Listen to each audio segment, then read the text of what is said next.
तो भाई लोग कैसे हो। आज मैं आप लोग के लिए लेके आया हूँ सिर कटा। चलिए कहानी स्टार्ट करते हैं। आधी रात के करीब शहर से बाहर एक पुराने मंदिर के भूमिगत कमरे में ओम ग्लो जू फा फ्री फो स्वाहा। फिर तांत्रिक कालदूत ने अपनी आंखें बंद कर ली और तेजी से कोई मंत्र पढ़ने लगा। ओम हीम होम फट फट स्वाहा। अचानक उसने मंत्रोच्चारण के साथ कमंडल में से जल लेकर नरमुंड पर फेंका। ओम लकी लकी कालिया वैश्य करु करु स्वाहा। अगले क्षण नरमुंड त्रिशूल पर से ऊपर की ओर उठा और अजीब सा स्वर पैदा करता हुआ कमरे में चक्कर काटने लगा। तभी कालदूत ने अपना हाथ उठाया तो नरमुंड जहाँ था वहीं हवा में लटक गया। जाओ मुंडक, मेरे शिकार को लेकर आओ। जो आज्ञा मालिक। अगले क्षण वह नरमुंड कमरे से बाहर की ओर लपका और मंदिर से निकलकर एक और बढ़ चला। शीघ्र ही वह एक 3 मंजिली इमारत के पास पहुंचा। इमारत की ओर बढ़ते पाकर पहरेदार ने उस पर फायर करना चाहा, मगर आई गोली पलटकर स्वयं उसी के सीने में समा गई। और इस प्रकार बिना किसी बाधा के नरमुंड इमारत में दाखिल हो गया और तीसरी मंजिल के एक फ्लैट के बंद कमरे के सामने पहुंचते ही फलस्वरूप कमरे में पहुंचकर नरमुंड हवा में लटक गया और फिर उससे किरणें निकलकर सोए हुए व्यक्ति पर पड़ने लगी। अगले ही पल सोया हुआ व्यक्ति उठ बैठा और उस नरमुंड की ओर देखने लगा। आओ मेरे पीछे चले आओ कालिया। अच्छा। नरमुंड द्वार से बाहर की ओर चल दिया और कालिया जैसे किसी डोर से खिंचता चला जा गया। कालिया के कमरे से बाहर निकलते ही द्वार पहले की तरह लॉक हो गया। कालिया सम्मोहित सा उस नरमुंड के पीछे चला जा रहा था और कुछ देर पश्चात ही और नीचे तक खाने में शाबाश मुंडक, अब तुम जाओ। जो आज्ञा मालिक। अगले क्षण नरमुंड अपने स्थान पर जा पहुंचा। हा हा हा। तुम खुशकिस्मत हो कालिया, जो तुम कालदूत द्वारा बलि पर चढ़ाए जा रहे हो। कालिया अभी भी सम्मोहित सा था। हाँ स्वामी। हा हा हा। आओ यहाँ खड़े हो जाओ। किसी यंत्र चलित रोबोट की तरह चलता हुआ कालिया कालदूत द्वारा बताए स्थान पर खड़ा हो गया। ऐ शैतानों के देवता शैतान सामरी, कालिया की बलि कबूल कर। इसके बाद मैं महाबलशाली बन जाऊंगा।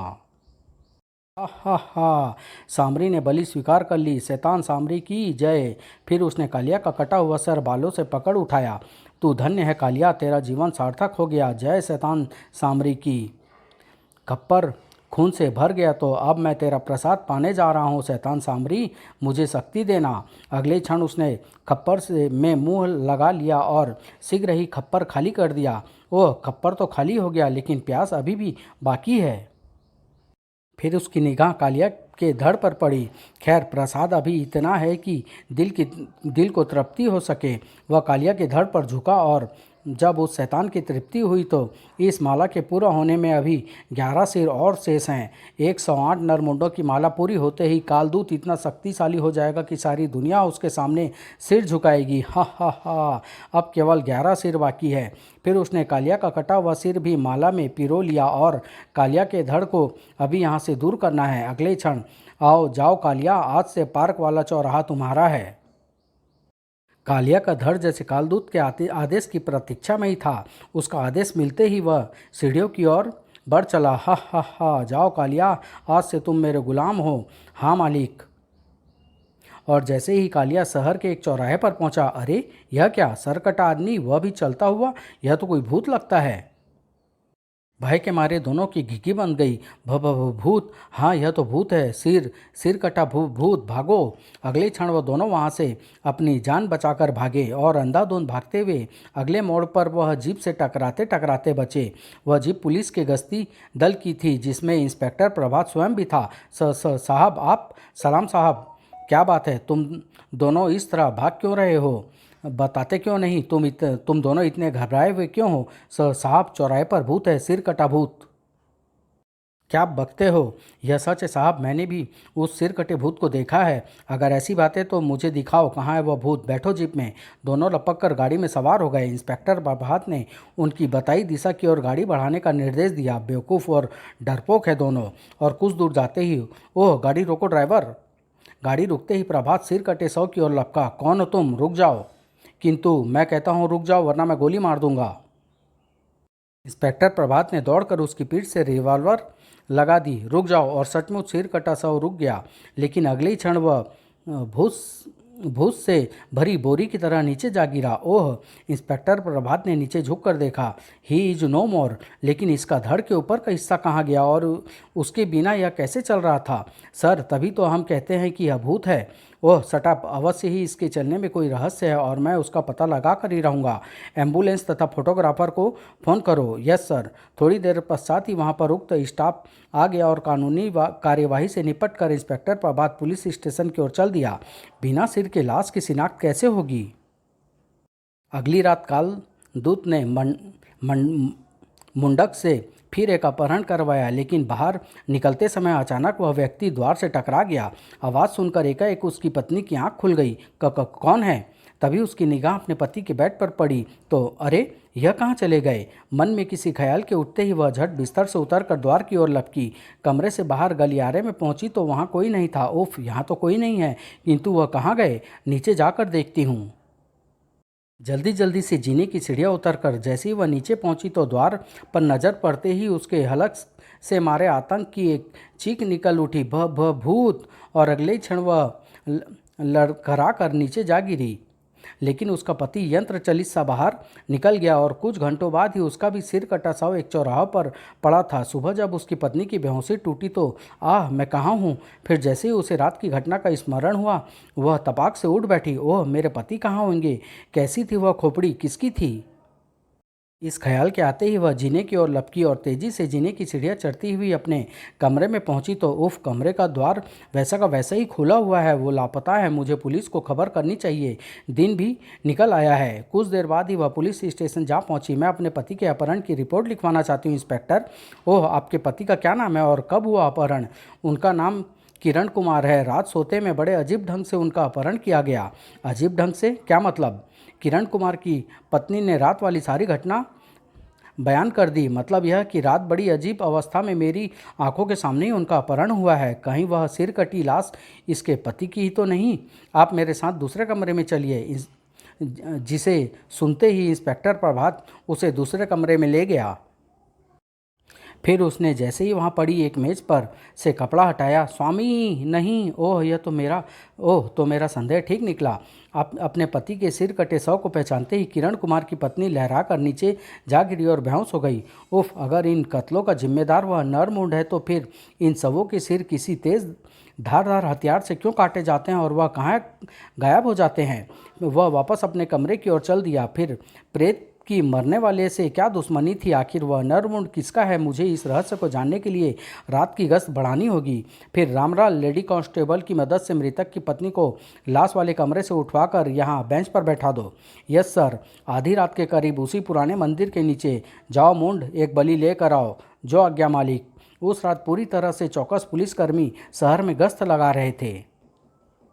हवा में सरसराता हुआ नरमुंड बाहर की ओर उड़ चला। नरमुंडों के वहां से निकलते ही कालदूत चिल्लाया, कर्ण पिशाचिनी! उसी क्षण वहां पर उसके द्वारा सिद्ध की गई शक्ति कर्ण पिशाचिनी प्रकट हुई। कहिए स्वामी, मुंड बलि लाने गया है, उसकी खबर रखो। जो आज्ञा स्वामी। अगले ही क्षण कर्ण पिशाचिनी जैसे हवा में तैरती हुई बाहर की ओर बढ़ चली। हा हा हा! केवल 10 बलि और देनी होगी, फिर कालदूत महाशक्तिशाली हो जाएगा। उधर नरमुंड उड़ते हुए एक होटल की तीसरी मंजिल की हुई खिड़की की ओर बढ़ा और उसमें दाखिल होकर कमरे में सोए व्यक्ति की ओर लपका। अगले क्षण फलस्वरूप वह व्यक्ति बिस्तर से उठकर खड़ा हो गया और सम्मोहित सा चल पड़ा नरमुंड के पीछे। लेकिन गलियारे के मोड़ पर खड़े सिक्योरिटी गार्ड ने जैसे ही यह दृश्य देखा, ओह गॉड, यह क्या भला है? रुक जाइए, आप आगे नहीं जा सकते। लेकिन तभी खटाक धड़ाक, आह! फलस्वरूप गार्ड बेहोश होकर नीचे जा गिरा। फिर वह नरमुंड बिना किसी बाधा के उस व्यक्ति को अपनी सम्मोहन शक्ति में बांधे हुए होटल से बाहर निकाल ले गया। लेकिन आगे चौक पर पहुंचते ही एकाएक चारों ओर से गश्ती पुलिस की गाड़ियां आकर कुछ इस ढंग से रुकी कि वह व्यक्ति चारों ओर से घिर गया। अचानक एक इंस्पेक्टर नरमुंड की ओर देखकर चिल्लाया, फायर! दूसरे ही क्षण 2 पुलिसकर्मियों की बंदूकें की गोलियां का रुख नरमुंड की ओर हुआ और उनकी बंदूकें गरज उठी, धाएं धाएं। मगर दूसरे ही पल वह दोनों अपनी अंतिम चीखों के साथ वहीं पर ढेर हो गए। Oh no! क्योंकि उनके द्वारा चलाई गई गोलियां नरमुंड से टकराकर उन्हीं के शरीर को छलनी कर गई थी। उधर कालदूत के कान के पास कुछ सरसराहट सी हुई तो ओह कर्णा पिशाचनी, तुम मुंड से पहले क्यों लौट आई हो? आपकी बलि पुलिस से घिर चुकी है स्वामी। यह सुनते ही कालदूत हड़बड़ा उठा। पुलिस? ओह, मुझे मुंड को वापस बुलाना होगा। दूसरे क्षण उसने अपनी मुट्ठी में कोई वस्तु लेकर अग्निकुंड में फेंक मारी। वापस आओ मुंड, वापस आओ। उसी क्षण अग्निकुंड में से धुआं उठा और उसमें से जैसे नरमुंड सजीव उठा। जो आज्ञा स्वामी। और चौराहे पर से नरमुंड के गायब होते ही वह व्यक्ति बेहोश होकर नीचे जा गिरा। वह नरमुंड कहाँ गया? अरे, इसे क्या हुआ? उस व्यक्ति को जब होश आया, क्या बात है इंस्पेक्टर, मैं तो अपने होटल के कमरे में सो रहा था, फिर यहाँ कैसे? क्या तुम नहीं जानते कि कुछ देर पहले तुम्हें कोई कहीं लेकर जा रहा था? इंस्पेक्टर प्रभात ने उसे कुछ देर पहले उसके साथ घटी घटना सुनाई। सुनकर उसने आश्चर्य में पुलिसकर्मियों की ओर देखा। लेकिन मुझे आपकी बात सुनकर ऐसा लग रहा है जैसे मैं कोई सपना देख रहा हूँ। खैर, अब आप सतर्क रहें। हवलदार, इन्हें इनके होटल में छोड़ाओ। चलिए। उनके जाने के बाद इससे यह साबित होता है कि हम लोग चौकसी रखकर इन घटनाओं को रोकथाम करने के साथ साथ मामले की तह तक भी पहुंच सकते हैं। Yes sir. उधर मुझे 108 नरमुंडों की माला पूरी करने के लिए अब दूसरे ढंग से बलि प्राप्त करनी होगी। उसी दोपहर। खबरदार, कोई अपनी जगह से न हिले। केस लूट लो सांभा। आई। अगले क्षण धाड़ आह, कैशियर लुढ़क कर नीचे जा गिरा और सांभा जल्दी से केस समेटने लगा। मगर तभी पुलिस गाड़ी का सायरन गूंज उठा। ओह, भागो पुलिस, पुलिस! उसी क्षण लुटेरे बाहर की ओर भागे, लेकिन बाहर निकलते ही अपने हथियार फेंक दो, वरना पुलिस को गोली चलानी पड़ेगी। गोली मत चलाने इंस्पेक्टर, हम समर्पण कर रहे हैं। तीनों लुटेरे ने अपने हथियार फेंक दिए। के हथियार कब्जे में करके तीनों के हाथ में हथकड़ी डाल दी गई और लेकिन एक निर्जन सड़क पर से गुजरते हुए पुलिसकर्मियों की आंखें अचानक जैसे तेज प्रकाश से चुंधिया उठी। उफ, इतना तेज प्रकाश कहाँ से आकर आंखों में समा रहा है? ड्राइवर ने घबराकर गाड़ी रोक दी और उसी क्षण तीनों लुटेरे के हाथों में पड़ी हथकड़ी स्वयं ही टूट गई। कड़ाक कड़ाक कड़ाक। अगले ही क्षण उन तीनों के कानों में एक स्वर टकराया, भागो! तीनों ने गाड़ी से छलांग लगा दी और एक और भागने लगे, मगर कोई अज्ञात शक्ति उन्हें खींचकर विपरीत दिशा की ओर भगा ले जाने लगी। ओह, यह हमें कोई धकेल कर दूर ले जा रहा है। अगले दिन पुलिस को एक चौराहे पर तीनों लुटेरे के सिर कटे 100 मिले।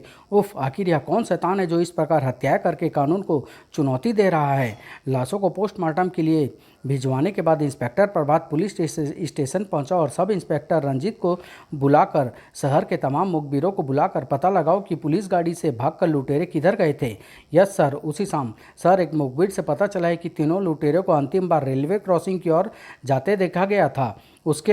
उसके बाद कोई खबर नहीं है सर। ओह, रेलवे क्रॉसिंग? गाड़ी तैयार करवाओ, मैं क्रॉसिंग देख कर आऊँगा। थोड़ी देर पश्चात इंस्पेक्टर प्रभात रेलवे क्रॉसिंग की ओर रवाना हो गया। शायद रेलवे क्रॉसिंग पर पहुंचकर उसका कोई सुराग मिल जाए। रेलवे क्रॉसिंग पर पहुंचकर इंस्पेक्टर प्रभात ने आसपास का निरीक्षण किया। मुझे इस क्रॉसिंग से संबंधित रेलवे कर्मचारी से पूछताछ करनी चाहिए। वह रेलवे कर्मचारी क्वार्टर की ओर बढ़ गया, लेकिन रेलवे कर्मचारी से पूछताछ करने का कोई विशेष लाभ नहीं मिला। मैं उस समय यहाँ से गुजरती एक ट्रेन को सिग्नल दिखा रहा था सर। मैंने उन तीनों को केवल एक झलक ही देखी थी। वह लोग किधर गए यह मैं नहीं देख सका। ओह! प्रभात वहाँ से वापस लौट चला और उधर पुलिस इंस्पेक्टर पूछताछ करता हुआ आखिर मेरे करीब पहुँचता जा रहा है। मुझे अब माला को जल्दी पूरा करना होगा, चाहे इसके लिए मुझे अपनी विशेष शक्तियों का ही प्रयोग क्यों न करना पड़े। उसी रात शमशान वासिनी, बुद्धि नासिनी, घोर पिशाचिनी, सामने आ। अगले क्षण कालदूत के हाथ से निकलकर नरमुंड मूर्ति की ओर बढ़ा। उसके मूर्ति के सिर पर सवार होते ही अचानक वहां पर एक भयानक अट्टहास लगाती पिशाचनी प्रकट हो उठी। हा हा हा! कैसे याद किया कालदूत? मुझे तुम्हारी मदद की ज़रूरत है पिशाचनी। पिशाचनी तुम्हारी मदद करेगी कालदूत, मगर तुम्हें अपना रूप बदलकर एक सुंदर नारी का रूप बनाना होगा। बन जाएगा। तुम काम बताओ कालदूत। मुझे बलि के लिए एक आदमी चाहिए। तुम्हारा काम हो जाएगा कालदूत। हा हा हा! इसी के साथ ही पिशाचिनी वहाँ से गायब हो गई। उसी रात अग्रवाल स्ट्रीट में फुटपाथ पर एक व्यक्ति सो रहा था। तब अचानक ही वहाँ पहुंचकर जैसे ही वह युवती ठोकर खाकर गिरी। नहीं, मुझे बचाओ। कौन हो तुम? यह यहाँ क्या कर रही हो? फंस गया जाल में। मेरे पीछे कुछ गुंडे पड़े हुए हैं, कृपया मुझे मेरे घर तक छोड़ आओ। तुम्हारा घर कहाँ है? रेलवे क्रॉसिंग के पास। ना बाबा, गुंडों ने पकड़ लिया तो तुम्हारी मदद करने के चक्कर में मेरी जान की खैर नहीं। और वह व्यक्ति चादर तानकर फिर लेट गया। ओह! तभी वहाँ पर एक गश्ती पुलिसकर्मी निकल आया। यहाँ क्या कर रही हो? इसी को फंसाती हूँ। मेरे पीछे कुछ गुंडे पड़े हुए हैं। कहाँ है गुंडे? शायद आपको देखकर कहीं छुप गए हैं। मुझे मेरे घर तक छोड़ाओ हवलदार जी। हवलदार के नाम पर ही पुलिसकर्मी फूल कर कुप्पा हो गया। हवलदार? कहाँ है तुम्हारा घर? मेरा घर? चलिए मेरे साथ। वह युवती इटलाती हुई एक और की ओर बढ़ चली और अगले दिन उस पुलिसकर्मी का सिर कटा शव एक चौराहे पर पड़ा था। अब तो पुलिसकर्मियों को भी सिर कटे शव मिलने लगे हैं। न जाने पुलिस की नींद कब टूटेगी। उस पुलिसकर्मी की हत्या ने इंस्पेक्टर प्रभात को जैसे चुनौती दे डाली थी। मैंने जल्दी ही कुछ न किया तो लोगों का विश्वास पुलिस पर से उड़ जाएगा। मुझे लगता है कि कोई व्यक्ति अपनी तंत्र शक्तियों का दुरुपयोग कर रहा है। मुझे भी उसका पता लगाने के लिए किसी तांत्रिक की मदद लेनी होगी। वह तत्काल ही प्रसिद्ध तांत्रिक राजयोगी के ठिकाने की ओर रवाना हो गया। राजयोगी ही मुझे सही रास्ता दिखा सकते हैं। थोड़ी देर पश्चात ही वह राजयोगी के सामने बैठा था। तुम्हारी बताई बातों से तो यही आभास मिलता है इंस्पेक्टर कि इन घटनाओं के पीछे किसी दुष्ट तांत्रिक का हाथ है। मैं अभी ध्यान लगाकर देखता हूँ कि वह अधर्मी कौन है। राजयोगी ने आंखें बंद करके ध्यान लगाया और कुछ देर बाद, यह नराधम कालदूत का दुष्कृत्य है इंस्पेक्टर। उसके ठिकाने तक पहुंचने का रास्ता तुम्हें बताता हूं। इस ताबीज को गले में पहनने पर उसकी तांत्रिक शक्ति तुम पर असर नहीं करेगी। राजयोगी इंस्पेक्टर प्रभात को बताने लगे। राजयोगी को प्रणाम करके इंस्पेक्टर प्रभात पुलिस स्टेशन वापस चल दिया। अब उस दुष्ट तांत्रिक का अंत निकट आ गया है। उसी रात की गाड़ी से एक यात्री उतरा और बाहर की ओर बढ़ चला। रेलवे स्टेशन की इमारत से निकलकर वह पैदल ही एक और चलने लगा। मुझे विश्वास है कि सफलता अवश्य मिलेगी। रेलवे क्रॉसिंग से थोड़ी दूरी पर बने एक चबूतरे पर पहुंचकर उसने सूटकेस में से एक चादर निकालकर बिछाई और उस पर लेट गया। थोड़ी देर बाद ही उसके खर्राटे गूंजने लगे थे। लगभग आधी रात के करीब अचानक ही कोई आवाज़ सुनकर उसकी आंख खुल गई, जैसे कोई दूर से बुला रहा है, चले आओ, चले आओ।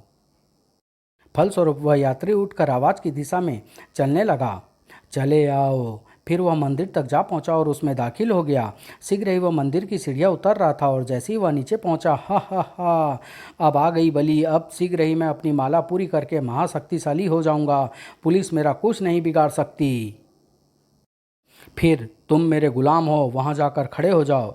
जो आज्ञा स्वामी। कालदूत ने सामरी के सामने पड़ी कटार और खप्पर उठाए और यात्री की ओर बढ़ा। फिर सिर झुकाओ यात्री, मैं तुम्हारा जीवन सार्थक कर दूंगा। लेकिन तभी धाएं धाएं आह, तुम्हारा खेल खत्म हो चुका है कालदूत। अब तुम्हें कानून की बलि पर चढ़ाया जाएगा। कौन हो तुम? मैं इंस्पेक्टर प्रभात, तुम्हारा काल हूँ, दुष्ट तांत्रिक कालदूत। इस ताबीज के होते तुम्हारे तंत्र मंत्र मेरा कुछ नहीं बिगाड़ सकते। ओह, तभी मेरे तंत्र की सम्मोहन शक्ति इसे वशीभूत नहीं कर सकी। अपने हाथ ऊपर उठाकर मुंह दूसरी और घुमा लो कालदूत। मुझे तुम्हारी सूरत से भी घृणा हो रही है। मुझे इसका आदेश का पालन करना होगा क्योंकि इस पर मेरी तंत्र शक्तियाँ काम नहीं करेगी। कालदूत घूम गया मगर उसी क्षण धड़ाक, आह, एक ही चोट में वह बेहोश होकर गिर पड़ा।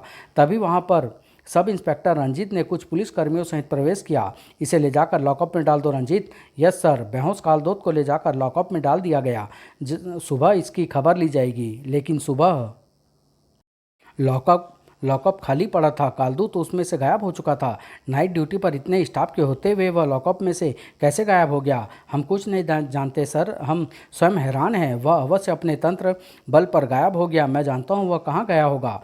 थोड़ी देर पश्चात ही प्रभात कुछ पुलिसकर्मियों सहित वहाँ के लिए रवाना हो गया। वह एक बार अवश्य अपने ठिकाने पर गया होगा ताकि अपने विरुद्ध प्रमाणों को नष्ट कर सके।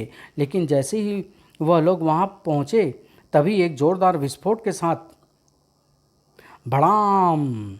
ओह, क्या उस तांत्रिक ने आत्महत्या कर ली है सर? क्या कहा जा सकता है? सब कुछ जैसे रहस्य के पर्दे के पीछे ही रह गया है। पलक झपकते ही सब कुछ मलबे के ढेर में बदल गया। समाप्त।